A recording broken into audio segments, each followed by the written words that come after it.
బులెటిన్లో first of all breaking news చూస్తున్నాం. ఏపీలో వైసీపీ కార్యాలయాల కూల్చివేతపై హైకోర్టులో విచారణ ముగిసింది.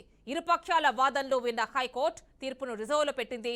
తదుపరి ఉత్తర్వులు వచ్చేంత వరకు స్టేటస్ కో కొనసాగుతుందని హైకోర్టు స్పష్టం చేసింది. వైసీపీకి చెందిన మొత్తం 16 కార్యాలయాలపై స్టేటస్ కో ఉంటుందని స్పష్టం చేసింది.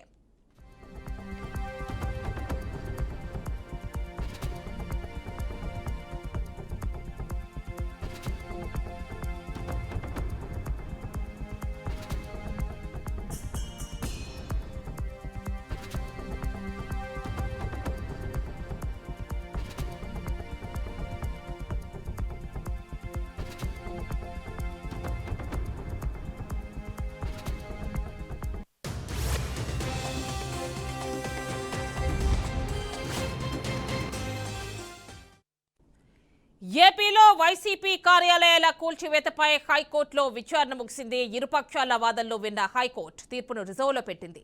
తదుపరి ఉత్తర్వులు వచ్చేంత వరకు స్టేటస్ కో కొనసాగుతుందని హైకోర్టు స్పష్టం చేసింది. వైసీపీకి చెందిన మొత్తం 16 కార్యాలయాలపై స్టేటస్ కో ఉంటుందని స్పష్టం చేసింది. పూర్తి డీటెయిల్స్ ఏడుకొండలు అందిస్తారు. ఏడుకొండలు చెప్పండి. వైసీపీకి చెందిన ఇటీవల కార్యాలయాలన్నీ కూడా కూల్చివేతల కార్యక్రమం జరుగుతోంది. మరి ఈ నేపథ్యంలో హైకోర్టు స్టేటస్ కో ఇచ్చినట్టు తెలుస్తోంది. డీటెయిల్స్ ఇవ్వండి. యముని, ఇటు రాష్ట్ర వ్యాప్తంగా వైఎస్ఆర్సీపీ పార్టీ కార్యాలయాలకు సంబంధించి కూల్చివేతకు ప్రభుత్వం నుంచి ఏదైతే కుట్రలు జరుగుతున్నాయంటూ హైకోర్టుకు ఆశ్రయించిన నేపథ్యంలో వైసీపీ హైకోర్టు అయితే ఆ కూల్చివేతలకు కొంత బ్రేక్ ఇచ్చిందని చెప్పుకోవచ్చు. వైఎస్ఆర్సీపీ కార్యాలయాల విషయంలో యథాతథను కొనసాగించాలంటూ కూడా స్టేటస్ కోని కొనసాగించాలంటూ కూడా రాష్ట్ర ప్రభుత్వాన్ని ఆదేశించింది. అయితే నిన్న ఏదైతే 11 కార్యాలయాలకు సంబంధించి నిన్న విచారణ చేపట్టి తీర్పు ఇచ్చిన తర్వాత మరలా ఈ రోజు మరొకసారి ఇవాళ లంచ్ మోషన్ కి అయితే మరొకసారి వెళ్ళారు. అయితే మిగిలిన భవనాలకు కూల్చివేతకు కూడా రంగం సిద్ధం చేస్తున్న నేపథ్యంలో వెళ్లడంతో ఈ రోజు మరలా ఏదైతే ఈ రోజు కూడా విచారణ చేపట్టినటువంటి ఈ యొక్క కోర్టు అయితే మాత్రం ఈ తీర్పును రిజర్వ్ చేసి ఈ యొక్క తదుపరి తీర్పు వచ్చే వరకు కూడా విచారణ జరిగి తీర్పు వచ్చే వరకు కూడా ఈ భవనాల కూల్చివేతను ఆపాలంటూ కూడా స్టేటస్ కో ఇచ్చింది. దీంతో కొంతవరకు వైసీపీకి ఇది ఊరటనే చెప్పుకోవచ్చు. అయితే తాము చట్టానికి అనుగుణంగా వ్యవహరిస్తున్నామంటూ కూడా కోర్టుకు ఎలాంటి అభ్యంతరం ఉత్తర్వులు ఇవ్వాల్సిన అవసరం లేదంటూ అడ్వకేట్ జనరల్ కార్యాలయ న్యాయవాదులు కూడా పదే పదే చేసినటువంటి అభ్యర్థిని కూడా హైకోర్టు తోసిపుచ్చింది.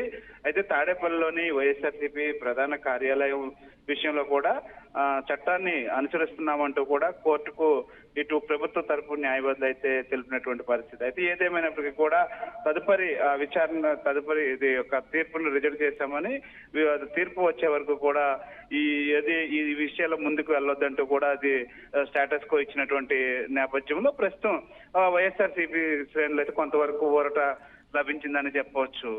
అంటే ఎలాంటి వాదనలు వినిపించింది అంటూ ఇటు వైసీపీ తరపు న్యాయవాదులు? అంటే వైసీపీ తరపు న్యాయవాదులు అయితే మేమంతా కూడా ఇది చట్ట పరిధిలోనే ఉన్నటువంటి న్యాయపరంగా మేము ఈ భవనాలు నిర్మిస్తున్నాము, ఎక్కడా కూడా హద్దు మీరలేదంటూ చెప్తున్నటువంటి పరిస్థితి. అయితే కక్షపూరితంగానే ఇటు టీడీపీ యొక్క కూల్చివేతలను చేస్తుందంటూ కూడా వారు ఆరోపించారు. అయితే దానికి జవాబుగా ఇటు తాము చట్టానికి అనుగుణంగానే వ్యవహరిస్తున్నామంటూ కూడా ఇటు టీడీపీ తరపు న్యాయవాది అయితే అడ్వకేట్ జనరల్ కూడా తెలిపినటువంటి పరిస్థితి. అయితే ముఖ్యంగా ఇరువురు వాదనలు విన్న తర్వాత హైకోర్టు ఇది ఏదైతే చట్ట ప్రకారం నడుచుకోవాలంటూ కూడా ఇరుపక్షాల న్యాయవాదులకు తెలిపింది. అయితే ప్రస్తుతానికి ఏదైతే స్టేటస్ కో ఇచ్చిన నేపథ్యంలో ప్రస్తుతానికి స్టేటస్ కోని కొనసాగించాలని రాష్ట్ర ప్రభుత్వాన్ని ఆదేశించింది. తదుపరి విచారణ ఏదైతే వచ్చే వరకు కూడా దీని మీద ఎటువంటి యాక్షన్ తీసుకోవద్దంటూ కూడా తెలిపినటువంటి పరిస్థితి. అయితే రాష్ట్ర వ్యాప్తంగా కూడా చూస్తే మొత్తం 16 ఈ యొక్క భవనాలకు సంబంధించి 9 పిటిషన్లు వారు దాఖలు చేశారు. దీనికి సంబంధించి విచారణ అయితే కొనసాగుతుంది కాబట్టి తదుపరి ఈ యొక్క తీర్పు రిజర్వ్ చేసిన నేపథ్యంలో తీర్పు వచ్చే వరకు కూడా ఎటువంటి యాక్షన్ తీసుకోవద్దంటూ కూడా ఆదేశించింది. అంటే ఏడుకొండలు ఇక్కడ చూసినట్లయితే పీడబ్ల్యూ అంటే మనం మొన్న చూసాం, పీడబ్ల్యూసీ బిల్డింగ్స్ కి సంబంధించి అక్కడ కట్టడాలు అంటే వైసీపీ ఆఫీస్ నిర్మించుకున్నారని చెప్పి అక్కడ కూల్చివేతలు మనం చూసాం. అండ్ కొన్ని ప్రభుత్వ శాఖలకు సంబంధించిన భూముల్లో కూడా వైసీపీ ఆఫీసులు నిర్మించుకుంటోంది, అండర్ కన్స్ట్రక్షన్ ఉన్నాయి కొన్ని, ఇవన్నీ కూడా చూసాం. ఇటువైపు ఏజీ తరపు న్యాయవాదులు ఎలాంటి వాదనలు వినిపించారు? ఎందుకంటే ఇవన్నీ చూసాం కదా. అంటే ముఖ్యంగా ఏదైతే పీడబ్ల్యూ స్థలాల్లో సాధారణంగా ప్రైవేటు నిర్మాణాలు అనేది చేపట్టడం అది విరుద్ధం. ఆ కోణంలోనే ఇటు ఈ టీడీపీ తరపు న్యాయవాదులు అయితే కోర్టుకు వివరించారు. మరోవైపు ముఖ్యంగా సిఆర్డీఏ పరిధిలో ఉన్నటువంటి తాడేపల్లిలోని సిఆర్డీఏ పరిధిలో ఉంది. పైగా పీడబ్ల్యూడి గ్రౌండ్ లో ఉన్నటువంటి ఆ స్థలాన్ని కబ్జా చేసేందుకు 17 ఎకరాల మధ్యలో 2 ఎకరాలు మాత్రమే లీజుకు తీసుకోవడం వెనకాల ఆంతర్యం ఏంటనే దాని మీద మరలా అదే ప్రాంతం నుంచి ఇటు స్పీడ్ యాక్సెస్ రోడ్డు కూడా వెళ్తున్న నేపథ్యంలో కక్షపూరితంగా అమరావతిని అడ్డుకోవడం కోసమే కట్టడాలు నిర్మించారని, వాస్తవానికి పీడబ్ల్యూడి గ్రౌండ్ లో ప్రైవేటు కట్టడాలు ఏవి కూడా కట్టడానికి వీల్లేదు. ఇది పార్టీ కార్యాలయానికి చెందింది. అది కూడా సిఆర్డీఏ అధికారులను బెదిరించి కట్టారన్నట్లుగా కూడా వారు నేపథ్యంలోనే దాన్ని కూల్చివేయడం కూడా జరిగింది. అయితే దీంతో పాటు రాష్ట్ర వ్యాప్తంగా ఉన్నటువంటి మరికొన్ని భవనాలు కూడా కూల్చివేస్తున్న నేపథ్యం అవి కూడా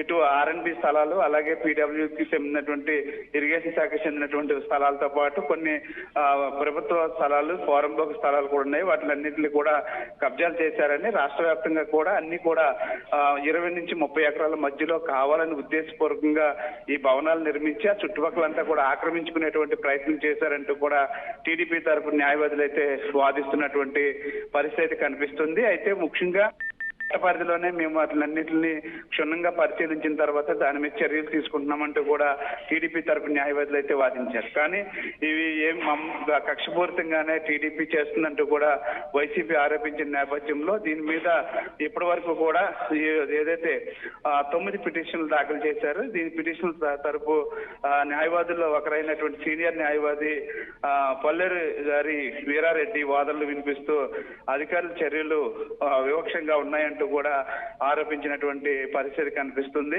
దీని మీద టీడీపీ తరపు న్యాయవాదులు, అడ్వకేట్ జనరల్ కూడా ధీటైనటువంటి జవాబు ఇవ్వడంతో ఇప్పుడు ఇరువురు వాదనలు విన్న తర్వాత కోర్టు తీర్పునైతే రిజర్వ్ చేసింది.